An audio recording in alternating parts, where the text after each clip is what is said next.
I do think that's everyone. So once again, thank you so much for joining us this afternoon. We're here today to for an info session for the qualified co-developer for various sites for the Elim Christian Fellowship in Buffalo, New York. My name is Rhonda Lee Davis. I'm one of the senior program officers for housing on the LISC New York team, as well as the National Strategic Initiatives team. And LISC is a 40-year-old organization that is dedicated to bridging relationships to experts to assist community organizations in attracting resources that allow us to do our best work. And we're able to do this work nationally through our 37 offices across any number of focus areas, including housing. And we are proud to partner with the panelists on this information session today to create community-based or to encourage community-based organizations to connect with residents and advocate for the goals that they themselves have prioritized. So why partner with LISC? Over our 45 years of existence, we have deployed over $35 billion. We have created over 83 million square feet of commercial retail and community spaces, including schools. And we are proud to say that we have that has resulted in $93 billion of additional public and private investments over the course of that time. In New York alone, we have deployed $4 billion and leveraged about $10 billion to support the work of our community partners. And in that time, we have created over 51,000 homes, affordable homes and apartments for New Yorkers. Real quickly, the New York Land Opportunity Program, which is why we're all here today, is a program that the LISC New York, then LISC NYC offices spearheaded back in 2016. It's an opportunity for us to engage with faith-based and mission-driven organizations that we are partnered with to really address the lack of affordable housing opportunities within our communities. The idea for the LISC NYLOP program or LISC New York NYLOP program was to create opportunities for financial and technical resources for these houses of faith and mission-driven organizations. In about 2024 or so, we expanded the mission from New York City to New York State to ensure that we were reaching as many organizations as we can. For this current run of the NYLOP, we issued a RFEI back in February of 2025. We had a great response from across the state. And from that response, we were able to select organizations from Western New York as well as Westchester County to be part of this current iteration of NYLOP. We have 10 in total that have been selected, and the team at LISC New York has been working diligently with these organizations over the last year to create pathways for them for this moment, exactly for them to be able to create their RFQs and to partner with developers to bring their affordable housing vision to life. And with that, I will pass it to Mr. Jimmy Miller, who is the founder and CEO of our consultants at Sincere Consulting. Jimmy leads a small powerhouse team that provides holistic strategic planning and development consultant. In his time, he has served leadership positions as a Deputy Assistant Secretary to the Governor of New York. He was a Deputy General Manager for NYCHA and a President of the New York Housing Trust Fund Corporation. Jimmy, I'll pass it to you. Thank you, Rhonda Lee. Again, good afternoon, everyone. I am just going to briefly go over and follow up with Rhonda on the 2025 New York Land Opportunity Program. As Ms. Davis said, the program was expanded from New York City to West New York and then to the entire state. So in the current 2025 cohort, we have 9 members in Buffalo, Brooklyn, Rochester, East Aurora, Poughkeepsie, and in New York City. So there's as you can see, there's a statewide representation of cohorts. And we're lucky to have with us today one of the members of the 25 cohort that is the subject of the RFQ that we'll be discussing further on today. And that is Jacqueline Stover Stitz, Esquire. And Jacqueline is the in-house counsel for the Elim Christian Fellowship. And she's been with the Elim Fellowship, and she's been a licensed attorney. She's got over 40 years of legal experience. She's been admitted to the New York State Bar and the U.S. Court of Appeals for the Second Circuit. She currently serves as legal counsel and liaison between Elim and LISC NYLOP program. And I can say we've been working very good with Jackie since she was selected to the program. And so she's been focusing on advancing intergenerational affordable housing initiatives. And she also played a key role in the development of Elim's townhome in Buffalo. Her career spans service in county, state, and federal government, as well as she's had extensive work with churches and nonprofit organizations. And Jacqueline is a proud member of the Erie County chapter of the LISC Incorporated. So I'm going to turn this over up to Jacqueline, and she can talk about Elim and all the great work that they're currently doing. Good afternoon, everyone. So Elim is a non-denominational faith-based institution. It was established in November of 1999 by our former pastor, Bishop T. Anthony Bronner. It is committed to community engagement and into multicultural ministry rooted in Bible-based teaching and spirit-filled worship. It is a very vibrant church. It's a very prayerful church. We have prayer every morning at 7 a.m. And it is to virtual so that we can have more community engagement. We're committed to having a community-based church, meaning that we want to interact with not only the members of the church, but the members of the community as well. Our concept and our idea is to create an intergenerational community where both seniors and middle-aged and young people thrive in together, that they may enhance each other's lives. Our concept is we were designated as developers of 3 lots across from our church, that at 2235 Fillmore, 55 and 61 Chalmers Avenue. And it is our hope and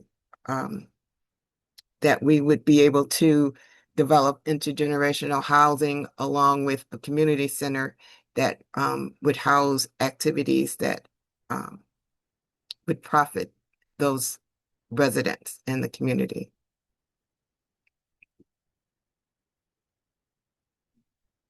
All right. Thank you, Jackie.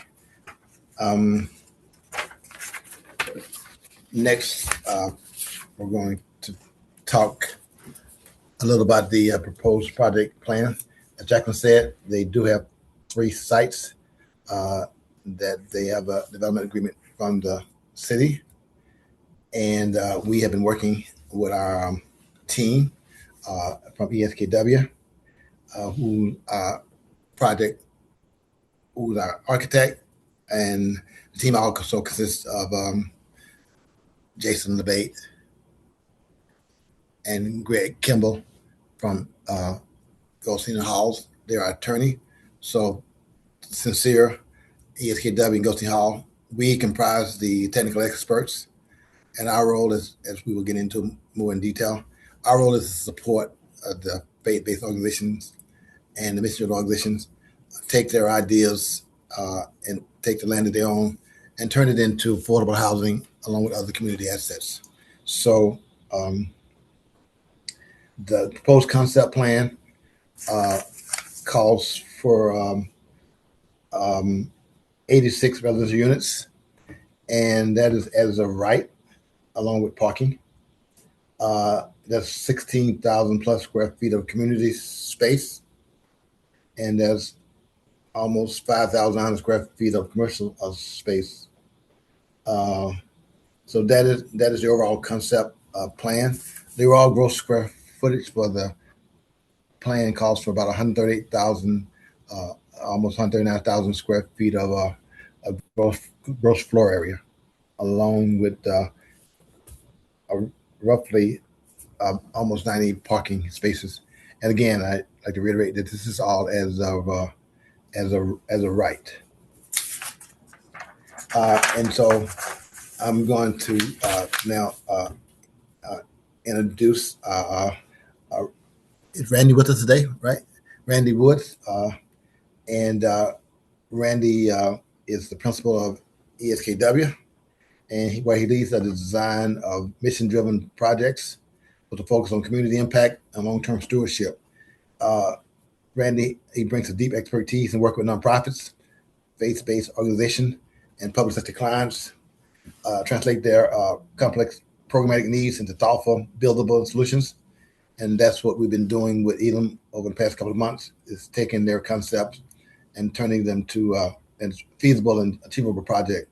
Randy is also known for guiding organizations through early feasibility, zoning, entitlement phases to align vision, budget, and design that meets and is designed from the start. He's a licensed architect and a frequent collaborator on interdisciplinary teams.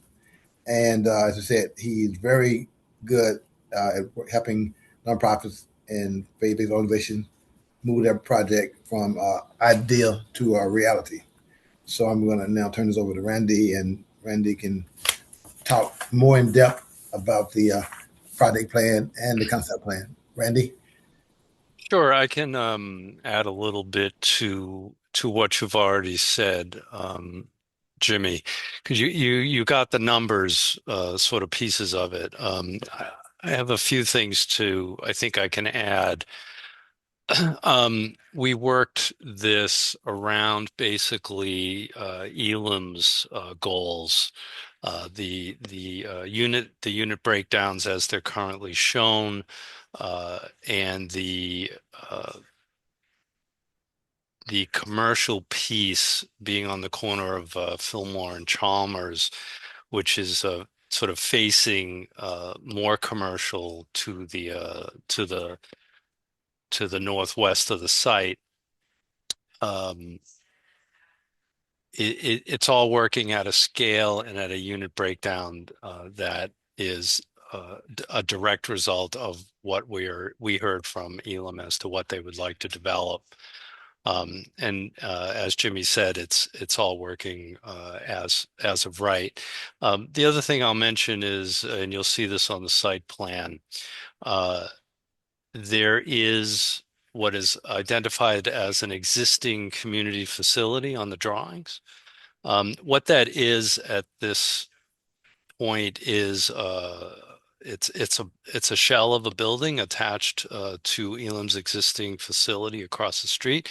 You can actually see it in the center photograph that is currently on the screen.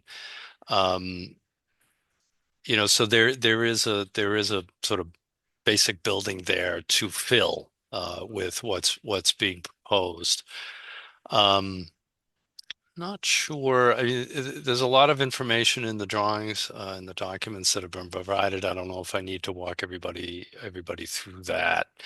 Um, but it's essentially a series of residential buildings. I believe there's six. Let me just look at the one, two. There's five fully residential buildings. And the way they work is they have units that come off of grade with direct entrances off grade, and then second and third levels that operate more like a traditional multi-unit apartment building. And then, as I said, on the corner of Fillmore and Chalmers, there's a building that has commercial space on the first floor with residential above it.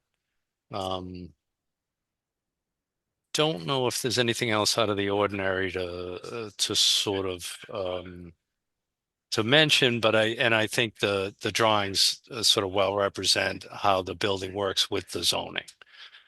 So, I thank you, Randy. mm, Next up, I said our technical assistance team consists of ESKW, uh, Sincere, and Goldstein Hall. And we have with us today Jason LeBate. Jason's a partner at Goldstein Hall. He specializes in real estate and community development, nonprofit governance, and project finance. And he serves as counsel to JOE New York, which is a first of its kind affordable housing collaboration recognized with the New York Grunin Prize for Law and Social Entrepreneurship. Jason also help close Joe's New York multi-building solar project producing roughly 700,000 kilowatt hours annually. He is a leader in the firm's faith-based practice group, advising faith-based organizations on asset protection and development strategy. He frequently speaks on faith-based development, and he collaborates with New York State Council of Churches, which honored him with the Community Development Award. So again, turns over to Jason. Jason?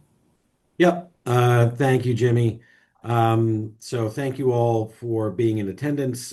Great thanks to LISC, the NYLOP program, for coordinating not only the session, but all of the work that went into and the ultimate production of the request for proposal.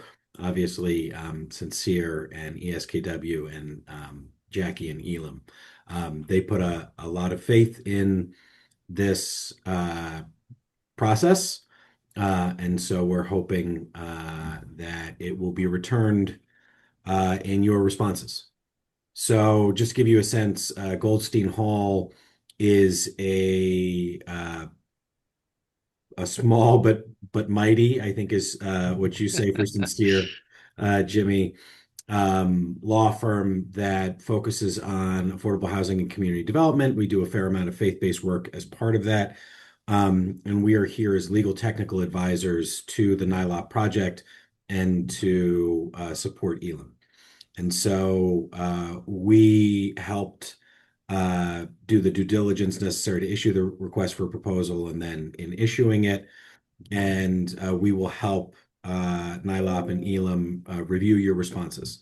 And we'll be looking primarily for two buckets of issues. One, how do your proposals meet and match the goals of Elim? And the second is, well, how do they meet the expectations and legal structures of affordable housing in New York? And so we are happy to answer any questions, but really, hopefully, you all have experience in this area.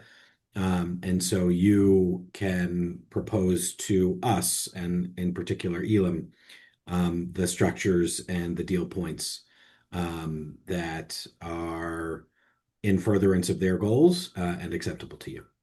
So thank you for joining today. Okay. Thank you, Jason. I'm going to quickly go through the RFP and just start off by, as we said earlier, the NYLOP program is designed in large part to help faith-based organizations and mission-driven organizations take their undeveloped land and/or buildings and turn that asset into affordable and/or mixed-income housing, along with other community assets. So our team works with the church in this case to develop this concept plan that we talked about today. And then once that concept plan is acceptable to the church and LISC New York, we promulgate this RFQ that again is the subject of this meeting today. And again, the RFQ is to find a qualified developers whose mission is aligned with the mission of the church and LISC New York. And again, we have the sites that we talked about earlier, and I won't repeat that again.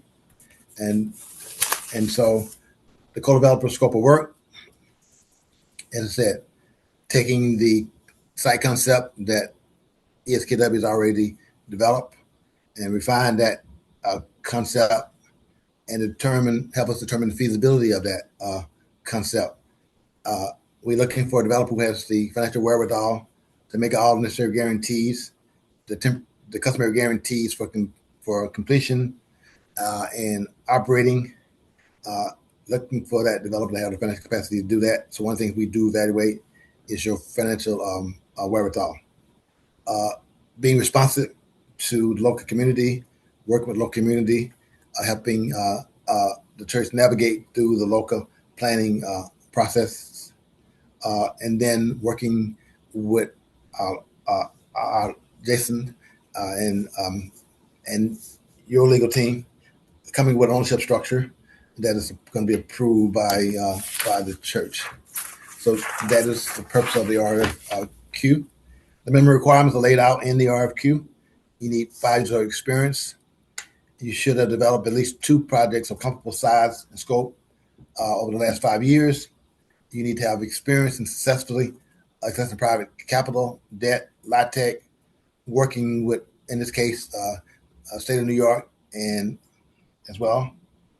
And last but not least, working with the group to transition them so that eventually they can own and manage their own property over a period of years. So those are the minimum requirements. Again, they're laid out in the RFQ. The RFQ also sets forth the evaluation criteria.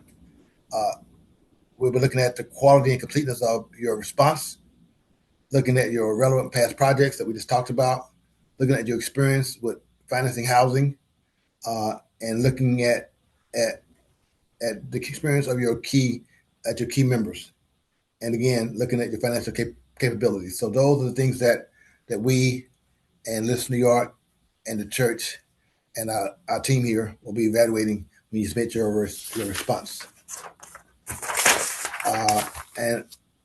And I think maybe most important of all, the responses are due no later than Wednesday, January 21st at 3 p.m.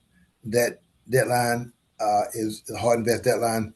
No late responses shall be accepted. So that's the end of our presentation. I'll turn this back over to Rhonda Lee.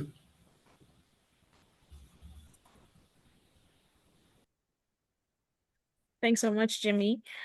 So I know you already went over the response due date, which is the 21st of this month, but I also want to highlight from this sheet that we also have after today, we expect that any questions you ask here, any questions that you send to the NYLOP email will be added to our questions or Q&A addenda that will be posted to the website on Friday the 16th for anyone who's interested in viewing those. And so if, as I said before, if you have any questions at all, right now, please unmute or raise your hand to ask those questions. If you have questions, you can also drop them in the Q&A box. But if afterwards you have questions for us, this is the email address that you should be using to ask those questions. Then they will be published on our website on the NYLOP webpage on the 16th of January. And with that, we'd like to move into the Q&A section. We've already had one question come our way. If there are any more, like I said, unmute or request to be unmuted, or drop them in the Q&A box. The first question that we've had come in is about site control for the sites at 2335 Fillmore, 55 Chalmers, and 61 Chalmers. The question is, can you clarify the current status of the site control? And are the parcels under clear ownership by Elim? Are there any known titles, easements, or environmental constraints at this stage? So I will punt that one over to Jimmy, potentially also to Jackie or Jason for their comments. I'm gonna let Jackie explain the agreement that they have with the city of Buffalo. Jackie. Elim was appointed as designated developers of the 3 sites. The city has been very supportive of us. We are moving forward. Once we have a plan in place, and a developer, we can close with the city, and have total site control. That's And Jason, I'm sorry, Jason, I'm not sure if we've done due diligence on this site or not, Jason. We have a title report, but we have not done an environmental study. Right? Environmental is not part of the NYLOP basket of pre-development services. And typically what happens here is that once we select a developer, we enter into an agreement with the developer, either an LOI or an exclusivity agreement, and that is typically for a period of 120 days.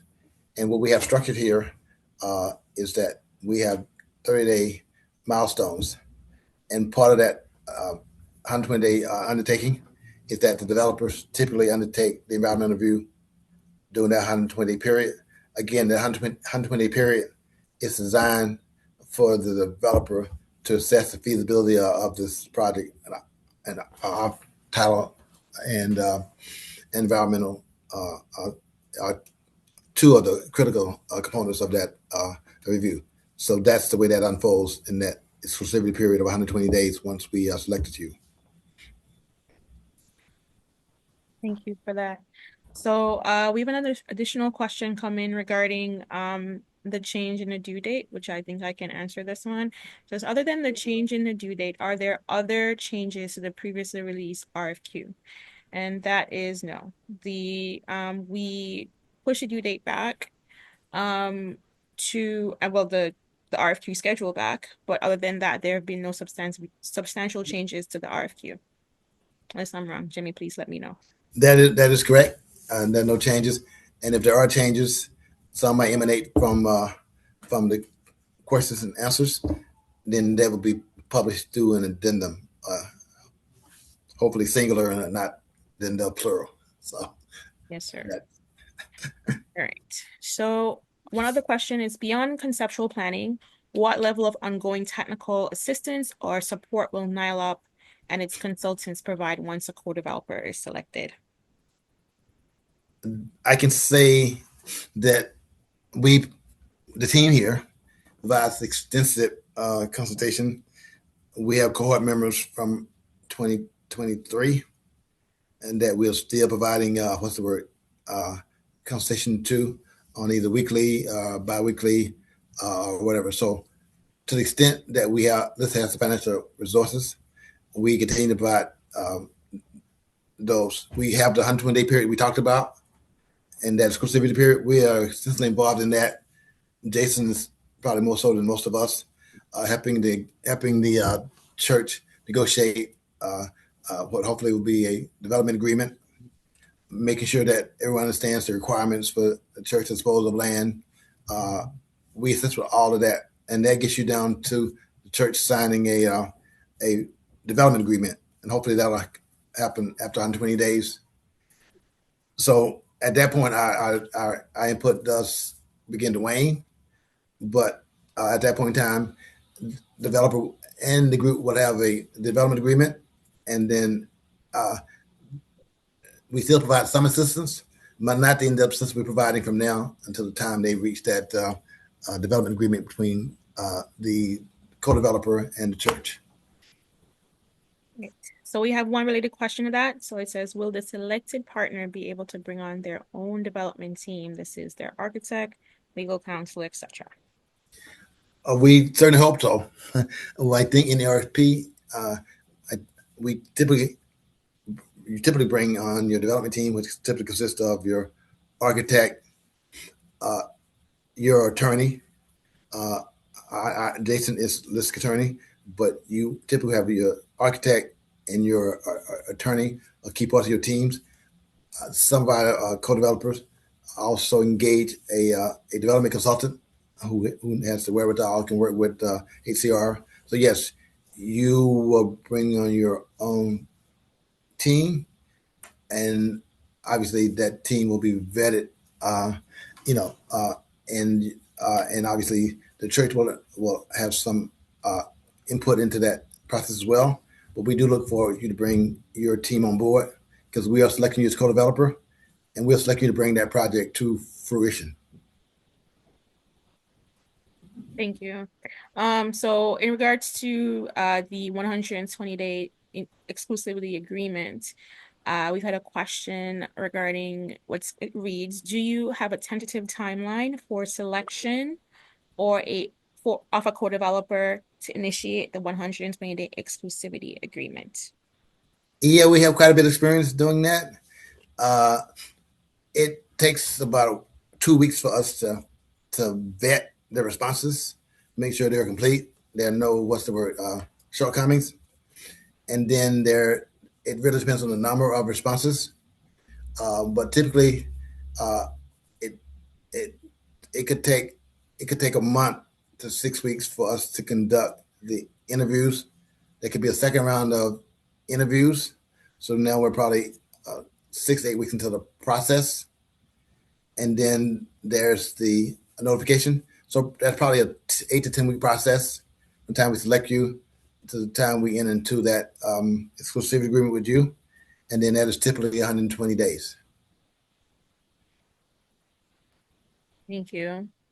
So we've had a question coming around I'll just read it. To what extent is the proposed unit mix, commercial square footage, and building configuration flexible if the market analysis or financial constraint suggests adjustments? I think we said earlier, we talked about one of the roles, we said it is to refine the concept plan in conjunction, of course, with the church, because we work with them very diligently to come up with a concept that meets their needs. But the market forces have to come to bear as well. So the market study, the financial feasibility, you will be doing that in the 120-day period. You'll be doing the feasibility analysis, and you'll be working with the church to ascertain that unit mix may or may not be the most viable unit mix.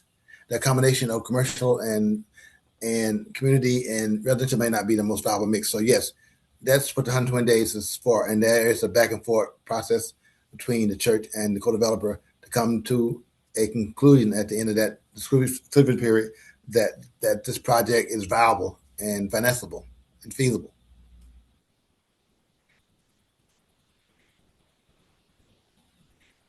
Thank you.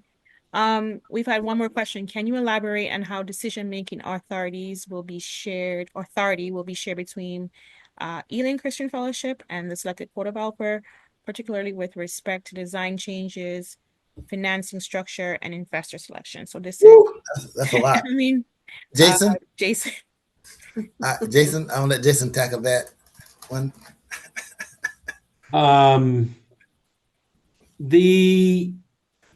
Right. So the answer is this is part of the negotiation, but the realistic expectations are that the developer is going to want a level of control over all of these things to ensure that the project is viable, they're spending money wisely, and they can bring the project to bear and to be leased up and operated. Elim, right, will want some say, and we've seen in previous negotiations that there's sort of a range to sort of joint approval between Elim and the developer over these professionals and these elements of the project. But if guarantees or pre-development financing is at risk, then the developer sort of has override rules or at a certain point in the project. And then we've seen others propose that, well, this is how things are going to be. And any deviation, there's these very limited set of decisions that are major decisions that Elim would approve. You're competing against your peers and who is responding to the RFQ.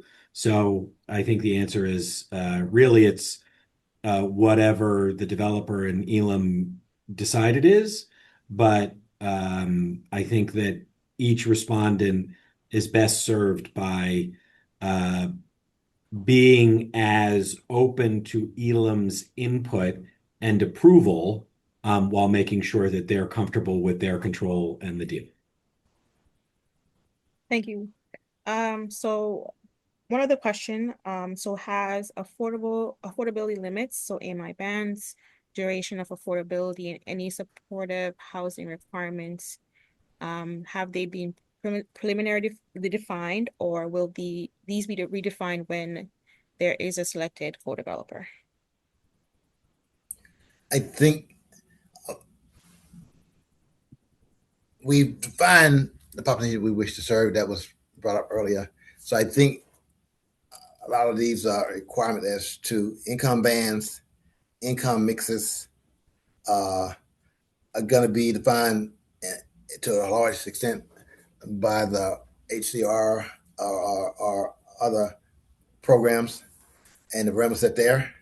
So in some programs require supported housing to be set aside for typically 30% of the population. Some of the programs will fund up to 130% of FMR. So a large part, again, when we look at the project, we run some preliminary analysis ourselves that we'll make available to the selected consultant in terms of what the feasibility number look like, what the rents look like. We have that information. But again, that 120-day period, you'll be identifying the funding stream. And the funding streams, as you know, all come with their own underwriting guidelines. And that also dictates a lot sometimes what population you serve, because some programs may be more accessible than others. And we often may shift the unit mix of the AMI bands to meet the guidelines of those programs. Thank you so much for that. So we have one last question. It's about the recording for this meeting and the slide presentation. Will those be accessible? So the slide presentation will not be accessible, but the recording will be available on the NYLOP webpage. We usually take about 2 days to upload those recordings from our info sessions. So you can expect that by the end of the week, you should be able to go on to the NYLOP webpage, the LISC New York website, and access the recording from this information session. And those are all the questions that we have currently. Like I said before, if there are more, please reach out to us at the email address on the screen. I will also share here a last screen, which is the information, the contact information for the team at LISC New York. Monica Dean, our housing director, was unable to be with us today, but of course she's our fearless leader. If you guys need to reach out to her for any specific resources or information, she's there. My email is also there. And you can also reach out to Jimmy if you have specific questions. Once again, we really appreciate your time today. And we look forward to reading your submissions after the 21st. I want to thank Jimmy and ESKW, Randy, as well as Jason, the team, and Jackie for taking the time to be with LISC New York. We very much appreciate your partnership, as well as the time that you guys dedicate to the NYLOP program. And with that, we'll see you guys soon. Thank you, Rhonda. Thank you all. Okay, bye. Thank you, Rhonda. Thank you, everyone.